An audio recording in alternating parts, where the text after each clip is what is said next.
আসসালামু আলাইকুম আরহামাতুল্লাহ। আজকের ক্লাসে শেখাবো তাজবিদ শিক্ষা মাদে মুনফাসিল। এই মুনফাসিল হলো এই যে উপরে বক্ররেখাটা দেখা যায়, এই বক্ররেখাটা কোনো কোনো জায়গায় থাকলে তিন আলিফ টানতে হবে, কোনো কোনো জায়গায় বক্ররেখা থাকবে কিন্তু তিন আলিফ টানা যাবে না। বক্ররেখা থাকার পরও একটা নিয়ম আছে। এই নিয়মটা কি আমরা আজকের ক্লাসে শিখবো।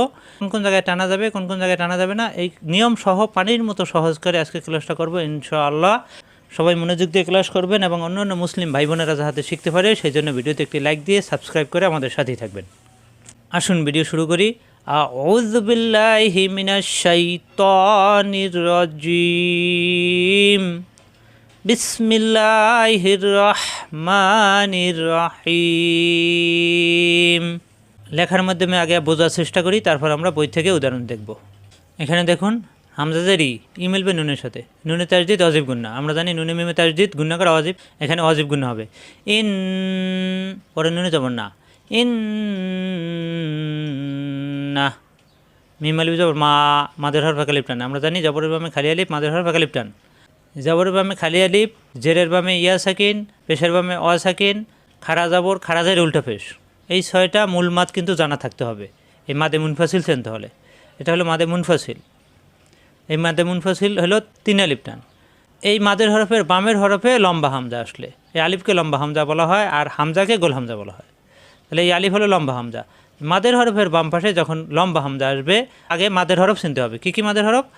জবরের বামে খালি আলিফ, জেরের বামে ইয়া সাকিন, পেশের বামে অ সাকিন, খারা জবর, খারাজের উল্টা পেশ।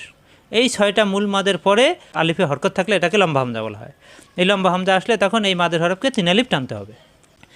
ইন্নামা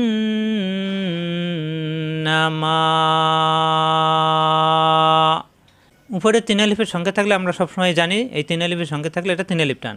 কোনো কোনো জায়গায় আবার টানা যাবে না। আসুন আমরা বই থেকে দেখি, এরকম সংকেত আছে কিন্তু টানা যাবে না। মূল নিয়ম হলো মাদের হরফের বাম পাশে লম্বা হামজা আসলে তিন আলিফ টানতে হবে, একে মাদে মুনফাসিল বলা হয়। আবাসার একটি আয়াত, আবাসা ওয়া তাওয়াল্লা, এখানে কিন্তু খাড়া জবর আছে। এটা ওয়া মেলবে লামের সাথে অল, পরের লামে খাড়া জবর, অল্লা এক আলিফ টান। এখানে কিন্তু উপরে তিন আলিফের সংকেত আসছে, এই যে দেখুন তিন আলিফের সংকেত আসছে, কিন্তু এখানে আছে স্টেশন। এখানে যদি আমরা লক্ষ্য করি সেক্ষেত্রে কিন্তু এখানে এক আলিফ টান হবে, অল্লা এক আলিফ টান হবে, তিন আলিফ টান হবে না। কারণ কি আমরা জানি মাদের হরফ জবরের বামে খালি আলিফ, জেরের বামে ইয়া সাকিন, পেশের বামে অ সাকিন, খারা জবর, খারাজের উল্টা পেশ। এখানে এই ছয়টার একটা আসছে কিন্তু এই খারা জবর আসছে। এই খারা জবরের পরে লম্বা হামজা আসলে তিন আলিফ টানতে হবে, আমরা জানি মাদে মুনফাসিল হবে তখন। খারা জবরের বাম পাশে লম্বা হামজা আসলে অর্থাৎ আলিফে হরকত আসলে ওটা লম্বা হামজা। তাহলে এই আলিফে হরকত আছে অন্য আয়াতে, এই আয়াতের সাথে কিন্তু নাই। ভালোভাবে খেয়াল করুন, এই আলিফে হরকত আছে কিন্তু দ্বিতীয় আয়াতে, প্রথম এই আয়াতের সাথে নাই। যেহেতু এখানে স্টেশন আছে এখানে আমরা অক্ষ করব, অক্ষ করলে এই হামজা কিন্তু আমরা এখানে পাইতেছি না, সেই জন্য এখানে তিন আলিফ টান হবে না। সবাই ভালোভাবে খেয়াল করুন, এখানে অতাওয়াল্লা তিন আলিফ টানের সংকেত আছে কিন্তু তিন আলিফ টান হবে না। যদি আমরা মিলিয়ে পড়ি, খেয়াল করুন ভালোভাবে, এখানে আলাদা পড়লে এই আমরা লম্বা হামজা কিন্তু এখানে পাইতেছি না, লম্বা হামজা আসতে হবে, তাহলে তিন আলিফ টান হবে। এখানে লম্বা হামজা আসবে কখন? যখন মিলিয়ে পড়ব। আবাসা ওয়া তাওয়াল্লা আন জাআহুল আমা, যখন এভাবে মিলিয়ে পড়ব তখন কিন্তু স্টেশন থাকতেছে না, তখন কিন্তু এই হামজা এখানে চলে আসবে, তখন তিন আলিফ টানা যাবে। আশা করি ক্লিয়ার। বক্ররেখা থাকা সত্ত্বেও তিন আলিফ টানা যাবে না যদি এখানে আমরা অক্ষ করি। আশা করি ক্লিয়ার। আমরা বই থেকে আরও উদাহরণ দেখি। এখানে দেখুন অজবর ওয়া, মিম জবর মা, এখানে বাম পাশে খালি আলিফ, মা এক আলিফ টান, মা। এই যে মাদের হরফ, আমরা জানি মাদের হরফ ছয়টি, জবরের বামে খালি আলিফ, জেরের বামে ইয়া সাকিন, পেশের বামে অসাকিন, খারা জবর, খারাজের উল্টা পেশ। এই যে কোনো একটা মাদের হরফের বাম পাশে লম্বা হামজা, এই যে আলিফে হরকত আসলে এটাকে লম্বা হামজা বলা হয়, জবর জের পেশ যাই আসুক। এই লম্বা হামজা আসলে তখন এই মাদের হরফকে তিন আলিফ টানতে হবে। মা আর একটা সংকেত হলো উপরে এই যে তিন আলিফ বক্ররেখার সংকেত, এই সংকেত দেখলে আমরা বুঝবো এটা তিন আলিফের সংকেত। মা হামজা জবর আমেলবে রয়ের সাথে, আর রয় সাকিন রমোটা, সিন জবর সা, সামিল বিল আমার সাথে সাল, নুন আলিফ জবর না, আর সাল না। অমা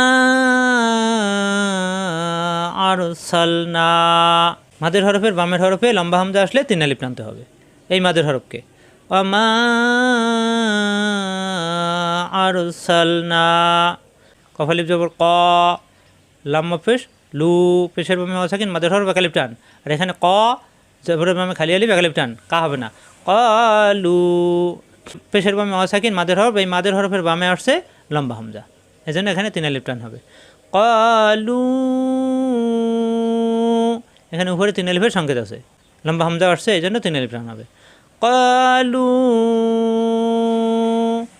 হামজা খাড়া জবর আ, মিম জবর মা, মা মিলবে নুনের সাথে, নুনে তাজদিদ অজিব গুন্না, পরের নুনে জবর, বাম পাশে খালি আলিফ একালিফ টান। আমান্না ক্বালু আমান্না। আশা করি ক্লিয়ার। মাদের হরফের বামের হরফে লম্বা হামজা আসলে মাদে মুনফাসিল 3 আলিফ টান হয়ে যাবে। ক্বালু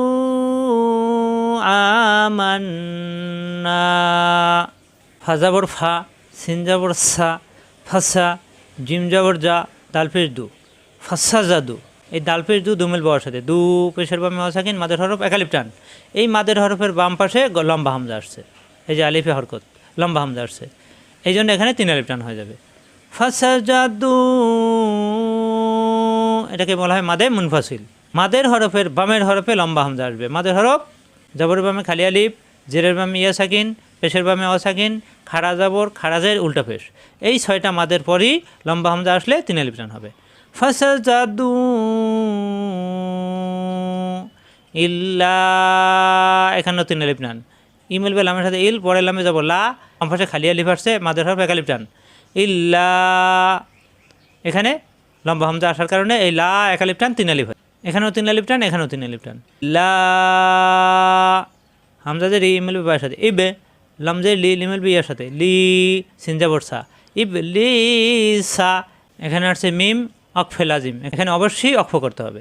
তাহলে অক্ফ করলে এই লি জেরের বাম ইয়া সাকিন একালিফ টান, একালিফ টান, এই মাদের হরফের পরের হরফে অক্ফ হলে পরের হরফে সাকিন হয়ে যাবে, তখন এই লি মিলবে সিনের সাথে, মাদের আর দিয়ে 3 আলিফ টান হয়ে যাবে।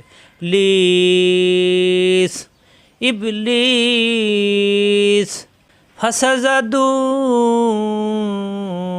ইল্লা ইবলিস, বাই সাকিন বাকল কলা। আশা করি বুঝতে পারছেন। মাদের হরফের বাম পাশে লম্বা হামজা আসলে তখন মাদে মুনফাসিল 3 আলিফ টান হয়ে যায়। আশা করি ক্লিয়ার। থামার জায়গায় যদি 3 আলিফ টানের সংকেত থাকে, অর্থাৎ থামলে তখন 3 আলিফ টান হবে না, কারণ থামার জায়গায় অক্ফ আসলে এখানে যদি অক্ফ আসে তখন এই হামজা আলাদা হয়ে যায়, অর্থাৎ অন্য আয়াতের সাথে চলে যায়, এই জন্য 3 আলিফ টান হবে না। শুধুমাত্র এরকম মিলিয়ে পড়লে তখন 3 আলিফ টান হবে। আশা করি ক্লিয়ার। এ পর্যন্তই। আসসালামু আলাইকুম আ রাহমাতুল্লাহ।